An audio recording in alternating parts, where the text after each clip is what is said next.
양천구의회가 정례회를 열고 2차 추경안을 심사합니다. 정례회는 15일 1차 본회의를 시작으로 다음 달 1일까지 17일간의 일정으로 열리는데요. 추경안과 각종 조례안 등 총 15건의 안건이 처리될 예정입니다. 양천구의회는 16일부터 29일까지 상임위원회별 안건을 처리하고 예산결산특별위원회를 열어 2019년도 결산과 올해 2차 추경안을 심사합니다.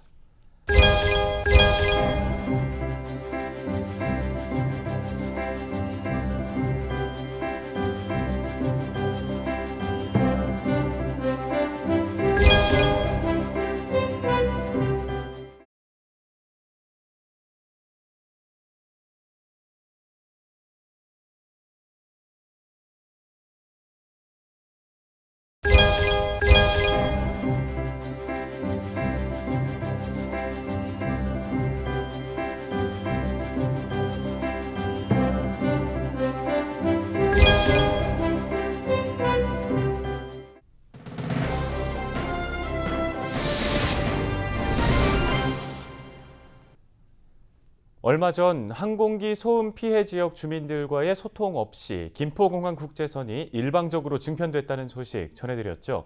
이에 양천구의회 미래통합당 소속 의원들이 증편 반대 성명을 발표했는데요. 의원 발언대에서 관련 내용 자세히 살펴보겠습니다.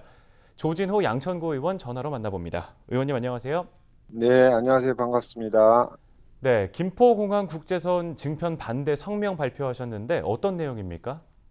근본 성명서는 지난 5월 15일 국토교통부와 한국공항공사에서 발표를 한 김포공항 국제노선 증설 문제의 심각성에 대해서 양천구의 미래통합당 소속 의원 모두가 반대 의견을 낸 것이고요. 국내선까지 합치면 거의 2분의 1대꼴로 이착륙이 이루어지고 있어 피해 지역 주민 입장에서는 살 수가 없어요. 예. 문제가 이토록 심각한데도 불구하고 근본적인 대책 없이 증편하는 것은 아마 살라는 것인지 죽으라는 것인지 걱정이 많습니다. 네, 이 항공기 소음 문제, 양천 지역의 해묵은 과제인데 평소 지역분들로부터 구체적으로 어떤 애로사항들을 듣고 계신가요? 제 지역구인 신월 135동은 그야말로 양천구 최대 항공기 소음 피해 지역입니다. 새벽 눈을 뜨기 전부터 잠자리에 들 때까지 쉴 새 없이 들려오는 이제 항공기 소음에 심신이 지쳐 있는 상태고요. 뿐만 아니라 이제 고도 제한과 항공기 소음 지역이라는 그 멍해로 재산상 손실도 매우 크고요. 피해 지역 주민들로부터 가장 많이 듣는 민원은 역시 공항을 없애라는 것이죠. 김포공항만 없어지면 모든 문제가 해결되는 거 아니겠습니까? 예. 그만큼 주민들이 입고 있는 피해가 심각하다는 소리이기도 합니다. 현실적으로 국토부나 공항공사가 원래 약속을 지키면 되는 것인데 국제선 운항을 폐지한다는 약속을 지키라는 것입니다. 인천국제공항으로 국제선 기능을 모두 옮기고 김포공항은 이제 국내선만 사용하기로 약속된 내용인데 아직도 증편 운운하니까 주민들 입장에서는 힘든 거죠. 또 한 가지 이제 항구적인 소음 절감 대책을 마련해 달라는 것인데요. 슬쩍 항공기 운항 횟수를 증가시키고 보상금 조금 올려주고 이런 식으로 절대 주민들이 피해를 보상하는 것이 아닙니다.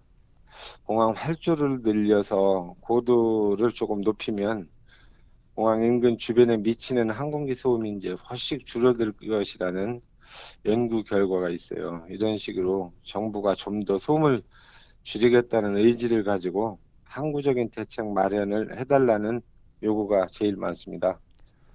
예. 지금 주민들이 가장 목소리를 높이고 있는 부분이 항공 관련 정책들이 주민과의 소통 없이 결정이 되고 있다는 점이잖아요. 앞으로 주민들의 민원 해소를 위해서 어떤 대책이 마련돼야 한다고 보시나요? 그래서 주민들은 이제 스스로 자신들의 문제를 해결해 보겠다고 이제 주민 협의체 등을 만들어서 양천구로부터 이제 예산을 뭐 일부 좀 지원받아서 체계적인 대책을 만들어 보겠다고 요구하고 있습니다만 예. 협의체 운영 구성할 수 있는 조례안이 발의되어 있지만 집행부의 반대로 이제 보류 중에 있어요. 주민들이 민원에 해소할 수 있는 의지가 있는 것인지 참으로 이제 답답한 노릇이고요. 피해가 계속되고 있는 상황에서 보상을 하는 것은 국가의 당연한 의무고요. 보상에 앞서 근본적인 항공기 소음을 없애야 하는데 근본 문제 해결할 의지가 국토부에도 공항공사에도 심지어는 양천구에도 있는 것인지 주민 입장에서는 매우 답답한 심정입니다. 주민과의 제대로 된 소통을 통해서 양천구와 주민들이 한 목소리를 내는 것이 중요하다고 생각하고요. 앞으로 저는 피해 지역 주민을 대표해서 보다 적극적으로 주민의 의견을 관철시키는데 앞장설 것을 약속드립니다. 네, 잘 들었습니다. 지금까지 양천 지역의 항공기 소음 문제 짚어봤습니다. 조진호 양천구 의원이었습니다.